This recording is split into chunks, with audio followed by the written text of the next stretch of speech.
Hi, and thank you for joining Making Waves on Purpose. I'm Jeff Senny, and today I am joined by Brandon Peele. Brandon wears a number of hats. He's a speaker, writer, consultant, executive coach, does organizational training, really interesting thinker and leader in the purpose space. And today we talk about a number of things, organizational purpose and its intersections with personal purpose and how those two can mutually support each other or undermine each other. Really great conversation, and is part of a series that I'm doing as part of my role as team guardian for the Global Purpose Leaders Group. So I'll be having a number of folks from the Global Purpose Leaders community on the podcast to talk about purpose in more depth and from a variety of different vantage points.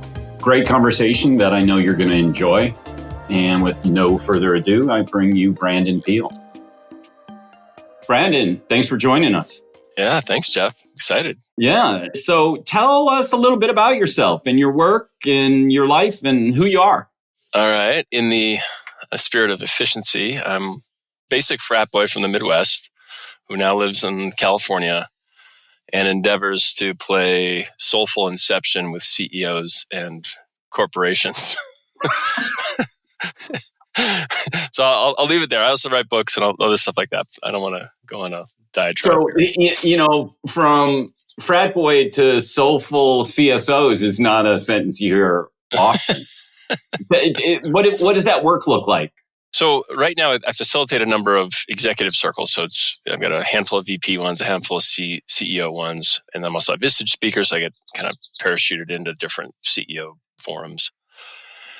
And what I'm hired for and what I do are two different things, as you might imagine. Like, they want to like supercharge their leadership and like create an aligned workforce and, all this capitalism language around purpose. And what I actually do is we actually do some purpose work in the session. So whether it's a 2-day retreat or whether it's like a half-day intensive, just have these leaders discover who they are, really. Because the last study on CEOs, like 80% of CEOs had no connection to their purpose, despite saying it's an important thing. So giving them something that they need at the soul level, a deeper sense of identity, and then helping them translate that into leadership culture. So that's the wall I'm banging my head against right now. It's interesting. You say capitalism's version of purpose, which is really interesting because there is I've been saying a bumper sticker version of purpose that companies have been parading around for the last 5-6 years. It feels to me like everybody read, the Simon Sinek book on why and, all the Harvard Business Review articles as a result of that, and then said, we need one of these. They did some process, they hired some consultant, they made a purpose, they put it on their website, and then that was done. Check, done. And that there hasn't been, but it's interesting that your focus is so much at the individual level, like the CEO level rather than like system or process. Tell me about that, why that is, and if I got that right. You absolutely have that right. Well, I would say that there's been so much more work done, over the last 20, 30 years on what healthy capitalism is and what it looks like. And from a system strategy perspective, like net impact's been around for a couple decades. CSR has been around for longer than that. Everyone kind of knows what it, in theory, is supposed to look like. Fair wage, sustainable supply chains. People are happy at work. We're not gouging the suppliers, the customers. We're essentially like doing a good business, just like business at the most basic level. So all that's been done before. What's missing, as Thoreau said, we've got castles but no kings. What's missing is the level of consciousness, the type of leader required to actually fulfill on that. And so that is like when I say soulful inception, that's what I'm like trying to do is like have it occur as their idea, as who they really are to lead a business like this or in this fashion. Fascinating. So the lever of change is the individual's connection to his or her purpose, and that being a wider frame through which they see their work and therefore change the company. Yes, provided, and this is like the caveat that I think that, would be fun to talk about more either now or another time, is like provided that leadership and capital, there's a very tightly overlapped Venn diagram. Because if leader and capital is not, if there's a master-slave relationship going on there, it's not going to work. No matter what the leader wants to do, the capital's always going to come and say no. Mm-hmm. So this is where I think there's a big opportunity to deliver private equity returns using a humanistic delivery model or hypothesis. So that's where my head's going right now in this moment. Because like I said, banging my head against the wall, trying to get CEOs to do the right thing when they don't have really the power to do it. If capital's telling them they got to do something else, create that alignment. Yeah, that's fascinating too, because I read an article. I think it was an article about Jamie Dimon coming out and saying that there might be 8%. But as part of that, they said that there's been a real shift away from the number of companies that were listed on the New York Stock Exchange went from, if memory serves, 7,500 to 4,500 in the last X number of years. And that one of the big reasons for this is private equity is gobbling up and it plays by a different set of rules. And the discussion was, is that better or worse for society? It may be better because there's more flexibility for private equity. But to your point, that requires us rethinking private equity, which I think is a really interesting lever of change. And I hear a lot of people talking about. What are you hearing in that space? What do you think it takes to make that happen? I haven't done much more than talk about it. So I've put out lots of feelers, to my, New York investment banking grad school friends. And I'm like, hey, you know anyone that understands private equity, but that also is really self-aware? It's come back fucking crickets. No, we don't. We know lots of self-aware people. They don't work in private equity. We know lots of private equity people. They're not self-aware. And so I'm trying to find that unicorn, that Venn diagram of folks who get what it means to be a human being, have done their inner work, have some connection to the humanities, spirituality, whatever it is, and also get that world. Because I can find one or the other, but I haven't found that unicorn in the center. Tell me what that means. People who have done the work, understand themselves in their humanity.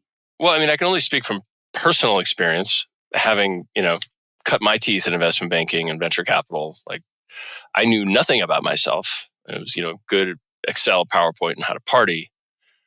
And when I discovered that there was this entire inner realm of, psychology, spirituality, and that there were disciplines designed to shine a light on that, like poetry, philosophy, spirituality, comparative religion, mysticism, even literature. All of those disciplines, the personal transformative disciplines, as well as the academic disciplines, were just out of my awareness. And in all the folks I knew in banking, same thing.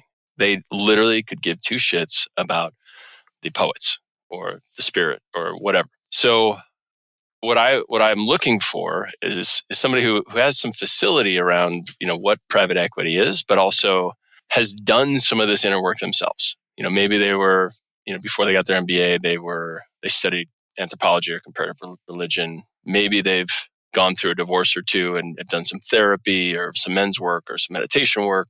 They're starting to see that there is software here. It's not just hardware in life. Maybe somebody's already started to pull the threads of self-discovery. That's interesting. I think there's probably people that we could name.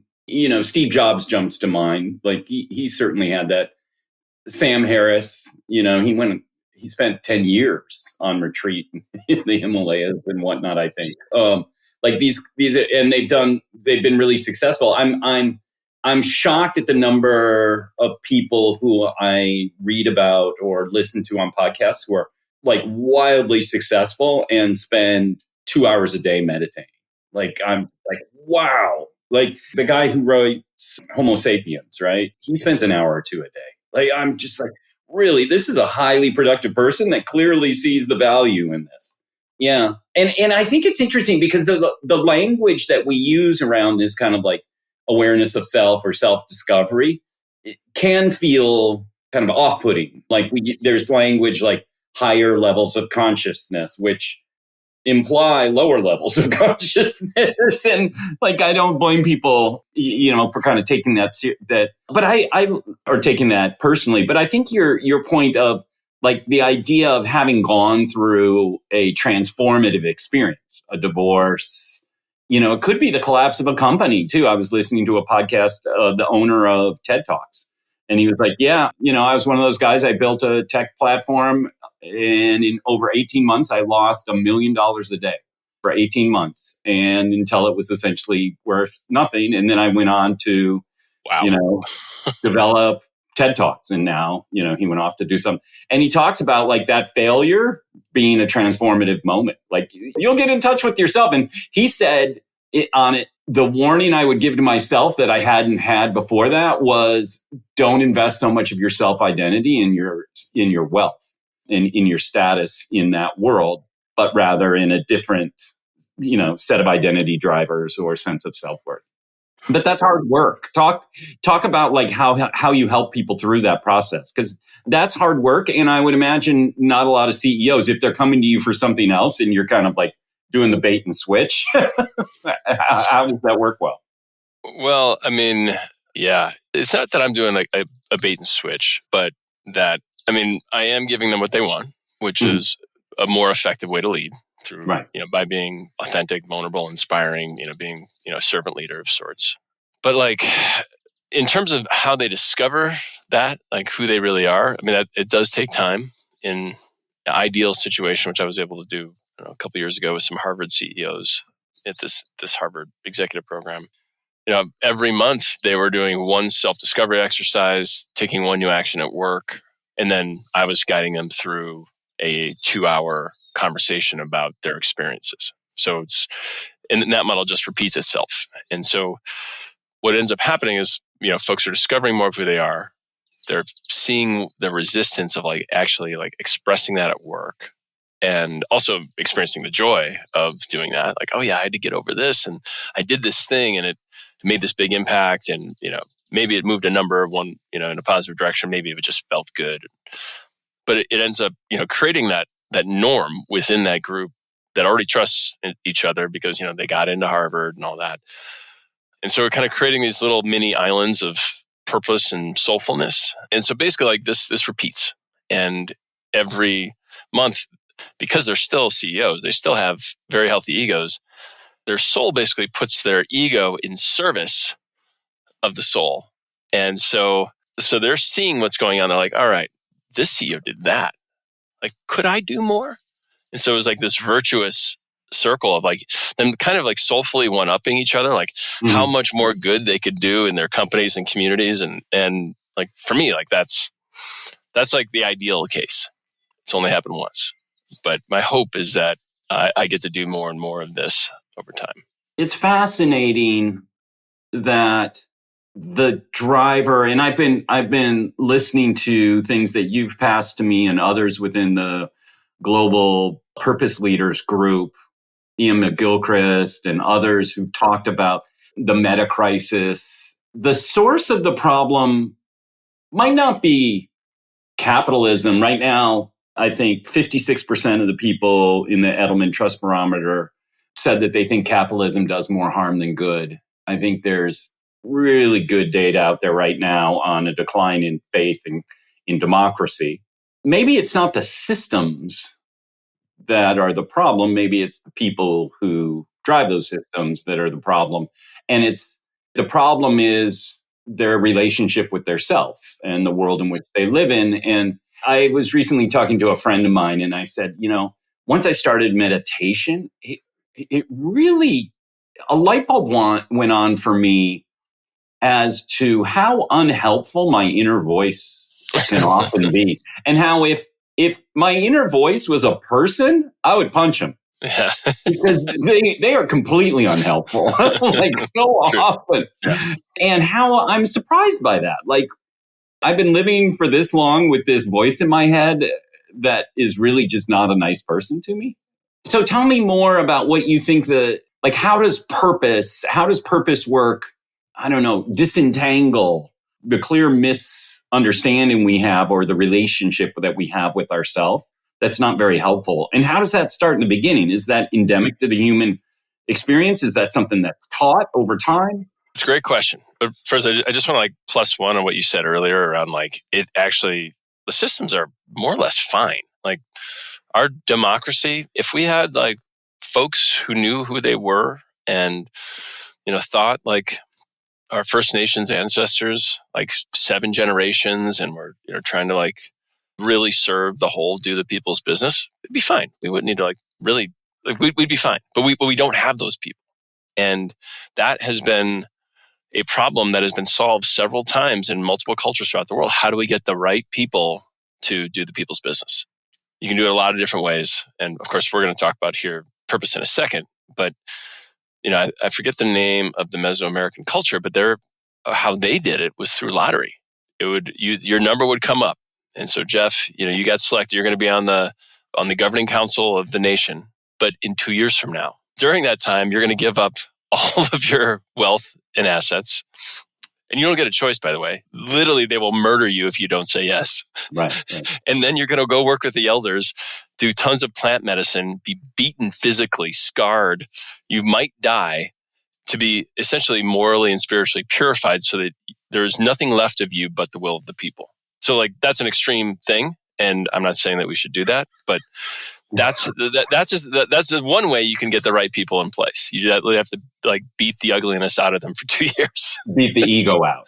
Yeah. Well, not the ego per se, but beat the unhealed trauma, like anything that would have them put their own self-interest or their family's interests above those of the people. So, all right. So kind of swing back into this purpose conversation and the not nice parts. Have we talked about Tim Kelly's True Purpose Institute and their method? I don't think so. Okay. So, there's a bunch of schools out there, and I think personally, having seen and experienced a lot of their work, that what the True Purpose Institute has going on is probably the most effective and scalable and like best for most modern leaders. And so everything I'm about to say, just attribute it all to Tim Kelly, True Purpose Institute, Tim's book, True Purpose, all that. So the way that I was led into my purpose was using that work. And it involves like 4 discrete stages. So first is what they call indirect access. So it's essentially asking the ego what it thinks the contents of the soul are.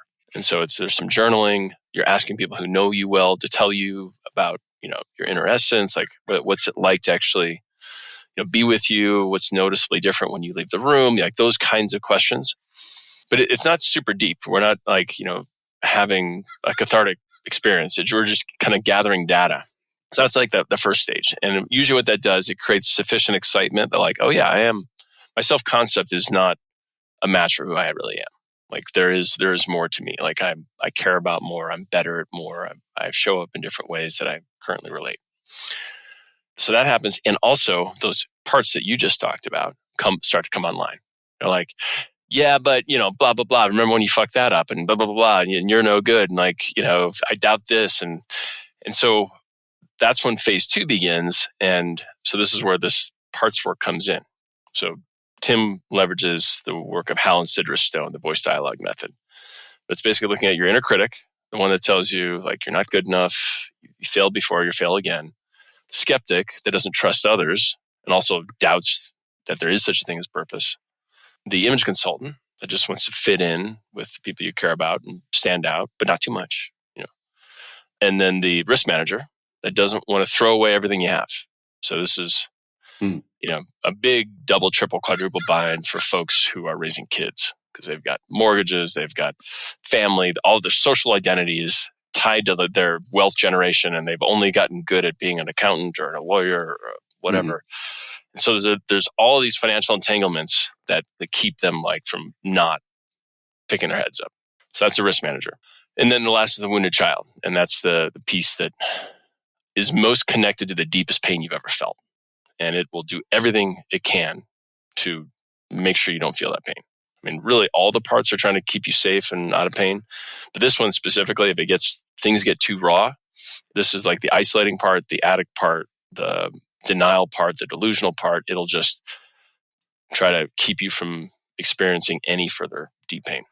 So this process sounds, me when I heard it, I'm like, wow, that sounds pretty intense. It is. And it's also the most fruitful in my judgment. Because what it does is you get to know each of these parts, the moment they were born, who they're modeled after, what they need, why they're there. And they're all there to serve you. It's part of the healthy psychic individuation. And then you have to create the conditions or negotiate with them. What are the conditions that they need to let you find your purpose? And so you essentially come up with a set of constraints. And once those constraints are there, and that's where, trained guide is very, well, not very, you can't do it by yourself. Nobody can do it by themselves. You have to work with a guide. Once those constraints are there and all those ego parts are like cool with it, then you can do the deeper work. And that's where you get into the third phase, where direct access, where your ego is at bay and you do a series of exercises to get you deeper and deeper and deeper into who you really are, what you're here to do, your craft, your legacy, your mission, your vision, all that good stuff. And then when all that soul information comes online, then we have to marry that with the ego parts as well as with, the life wheel. So those core key contexts, so health, home, career, love, family, community, etc. Then that's basically the fourth part, is like the integration, the embodiment of this new soul information. So you have this consensual, loving marriage of the ego and soul. And so that's the work that I found most effective, most straightforward. And so whenever somebody's like, hey, how do I get trained? I'm like, don't waste your time with any of the rubbish that I've done. Go do True Purpose Institute. you'll get it, and you'll be able to serve way more people than you could with any of the other methodologies. Fascinating. Is there a synonym for the word soul in this context? Yeah, and Tim is you'd like him. You'll probably meet him at some point if you haven't already, but he's very inclusive here. So it's like whatever word works for you. Like you could have a spiritual orientation. You can use things like soul or divine essence, or you could use just, my higher self or my true identity, whatever works. It just needs to describe the part of you that actually knows who you are, that didn't forget. Because society did its best to make sure you forgot who you are so they could turn you into test scores and TPI reports and, whatever. That's interesting. And why is that? Why does society do that? Is that because of, and you sent me to The Dawn of Everything, and it's a rethinking of our the way we think about our historical record and our move from agricultural, hunter-gatherers to now, a mercantilistic or now a consumeristic technology-driven culture. Is that why, like we've said, is it a version of, Brave New World, where we've said, well, we're not gonna cook you in a test tube, but we are gonna cook you in a pressure cooker called the American school system, and we want you to either fit into this mold or that mold, and here's your test scores, and the guidance counselor who tells you what you're going to be when you grow up. Yes, and I will. I think there's a lot more going on that at the psychic level, and so I've mentioned that this book I'm just finishing, Wetico by Paul Levy, looks at it, but it's basically like evil in a sense. Like the line of good and evil runs through every human heart, and we have to have social and community containers to be with that. Like we live right now in a society that like denies death, denies sin, projects it on everybody else. And so left says the right's a bunch of evil fucks. Right says left's a bunch of evil fucks. And the young say it about the old and the old say it about the young. It's just like project. It's like this projection machine. And nobody's willing not nobody, but not many people have been willing to look at the shadow, the sin, the trauma. And so to like back up a few thousand years, like how we got to this point, healthy communities could be with most of it. They could be like, oh yeah, I could see, they have a restorative justice approach. Like these are, intact societies, like pre-Columbian societies had a way of dealing with it. And if it could be mentored, rehabilitated, it was. Otherwise, they murder them or exile them. So what ends up happening though, in that latter case, the exiles start to connect, and they form like little bands of like folks that have much more evil norms, and they then come in and raid. And then at some point, whether it's 5,000 years ago or 15,000 years ago, who knows, they started to rule, and then their evil norms essentially supplanted, the more stable, healthy ones. And then that just rinsed, repeated. And they just kept taking over more and more peaceful, healthy cultures until we have the Roman Empire, the British Empire, American empire. And now all of our institutions are very much driven by evil or Wetico. And it's just designed to perpetuate the system and not to actually serve flourishing. So we all grew up in this in some way, shape, or form. And it's incumbent upon those of us who are hearing podcasts like this or whatever to do our inner work and find the others. As Ken Kesey said, like, find the others, trust your instincts, like build community around folks who are doing the work and want to like create better institutions, better norms so that this doesn't keep happening. I think that's fascinating. And I think there's a lot of that resonates with me, but there's another piece of the narrative that I'm trying to fit in there is that do we not believe that the French Revolution and the American Revolution and the creation of an American democracy changed things in that sense? Are we not the good guys? I was listening yesterday to Freakonomics. They interviewed Fareed Zakaria, and he did a really optimistic telling of America's role in promoting what he thinks are really honorable and magnificent values to the extent to which we've been successful in doing that. And there's plenty of examples where we haven't done that well, Iraq and Afghanistan, and there's a long list. But that the core values of the United States, at least in inception, were something special, and that they came from the French Revolution and maybe the Magna Carta. Talk a little bit about that. Well, I mean, my understanding is that they did not come from the French Revolution nor the Magna Carta. They actually came from Haudenosaunee Iroquois, and there's lots of evidence, like Thomas Jefferson, he says, like, I found nothing of use on the European continent to help us establish a civil society. Okay. Jefferson, Payne, Washington, Franklin all worked with the First Nations for decades prior to the Revolution.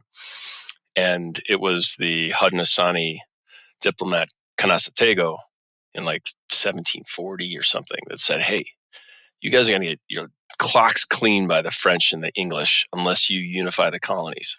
Franklin took that to heart, started in 1754 with the Albany Plan. That failed, finally got it going with the Articles of Confederation in the early 1770s. And so our history is just cherry picking a few democratic things from the Iroquois Six Nations Confederacy and then concretizing that as our Constitution, Declaration, all that. So what we didn't do, and Franklin and Jefferson wrote voluminously about this. I think that's the right word. We didn't do the spiritual, cultural practices of those folks. We were still these wounded folks who have been traumatized for centuries, if not millennia, by the Roman Empire, the British Empire, like just getting beat down, trauma. So we created this beautiful set of principles and documents, stood up a government, but we were still unhealed perpetrator victims. And so where we're at right now, it's like 85% of folks, like, give or take, depending on the study, like think this whole thing is screwed up. Like we just have a bunch of children playing grown-ups, but they have way too much power. There are no adults in any of the rooms that they're needed. So yes, we did a good thing, like by experimenting and popularizing this indigenous notion of democracy. Yes, it took over the world, and now it's receding because we didn't do the root work. We didn't create the kings to inhabit the castle. And that's what's incumbent upon all of us now is like do our work, create the space for others to do their work so that we can become the types of people who can truly lead. Fascinating and compelling. Like it's hard to argue against your points. I think we're coming into an election cycle that nobody likes either candidate particularly. I have strong feelings as to which candidate I will choose, but that even I, who am widely think that Biden has done well, think like he should have spent more time over the last 4 years. If he wasn't going to hand the reins to Kamala, he should have figured out who he was going to do that with, because he always presented himself as a transition president, which to me means single term. But I think you're right. I mean, it is interesting. One of the examples of this that I always hearken back to is John McCain saying, when he interrupted the woman who said that Barack Obama was, an Islamic terrorist or something, and he said, "No, ma'am." He and I disagree on a whole range of issues, but he's a patriot. And I think that kind of respect has fallen out. You said it yourself, like we've become a culture of just blaming on each other rather than accepting our own. And Zakaria, which I just mentioned, he said, hey, listen, like, I don't agree with the Trumpian philosophy in a lot of ways, but it's hard not to be intrigued by a guy who's getting 75 million votes. And what are people reacting to in order to drive that vote, right? Like, what is it about him or our modern moment that is driving that outcome? I think it's too easy to dismiss this as whatever you want to dismiss it as, and owning it for yourself and understanding that, I think, is critical. You talk a lot about Native American cultures, and you clearly have an interest and expertise there. In our modern moment, we didn't do that work in the past. How can we do that as a society better now?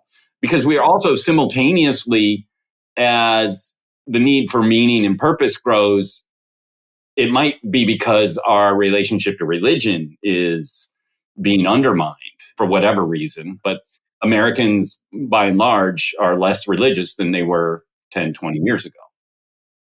Is that part of the root cause?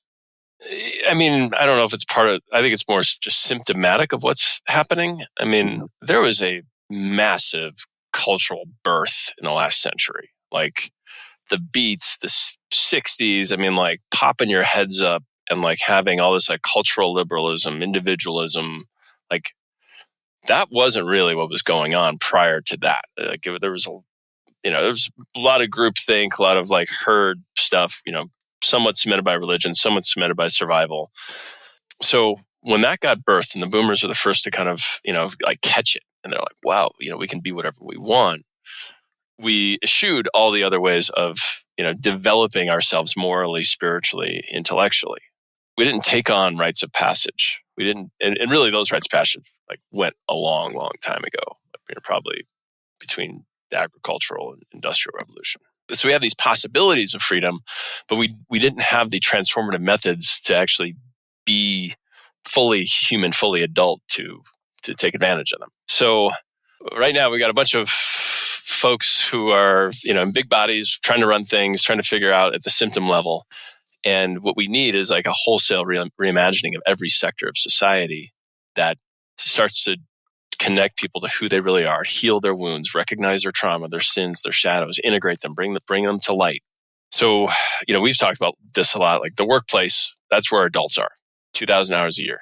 Like we've got to have the entire employee experience centered on purpose, bringing your purpose to work, transforming what's in the way, having a purpose-driven career plan, all that stuff. Because, everyone's like, oh, the future, the kids. I'm like, you and I both know if the adults don't step up and become like full adults, fully responsible, those kids are going to be like gasping for air in 20 years. Like there's like, whether it's nukes, whether it's climate change, whether it's, it could be lots of things.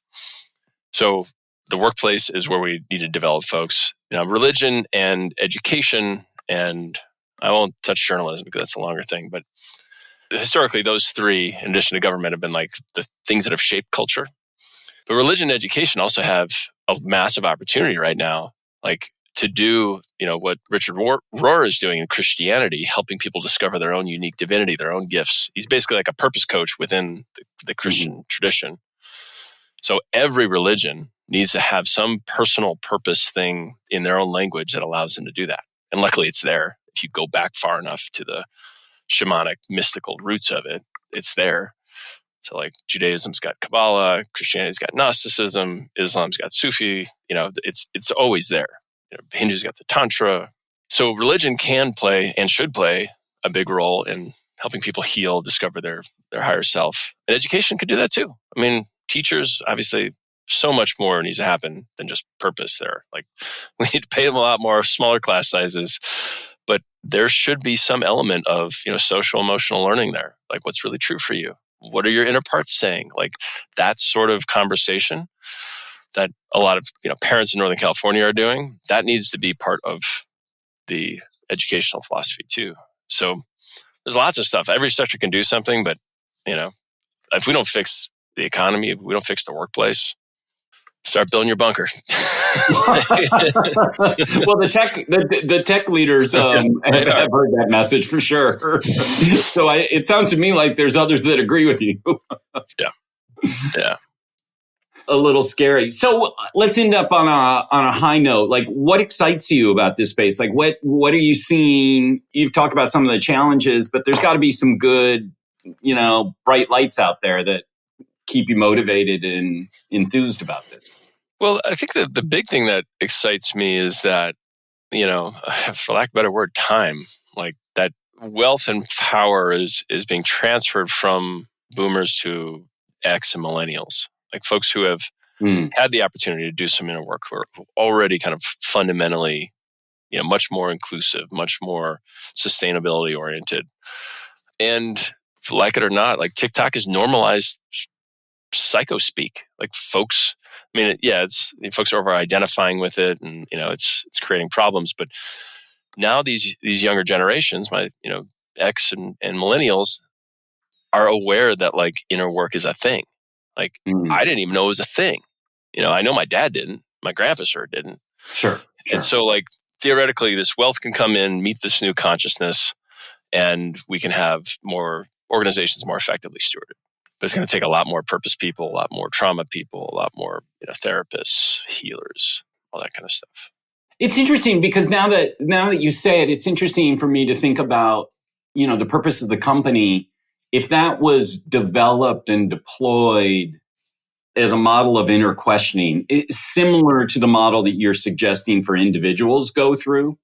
But if it was implemented in a similar way within a company, it would have had a much different impact, a much different result than a bumper sticker, sentence that we're here for this. Much more self-aware. And that's what TPI has done. So they have the TPI purpose coaches and the TPI organizational consultants. They do that.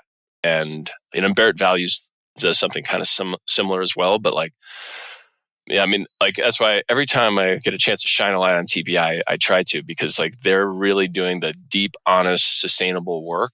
They're in the trenches, in the boardrooms, doing it. So all props to TPI. Interesting, fascinating. Well, thank you so much for your insights and sharing. It is fascinating and obviously hugely important. Yeah. Well, thanks, Jeff. It's always fun to talk about the future of humanity with you. All right.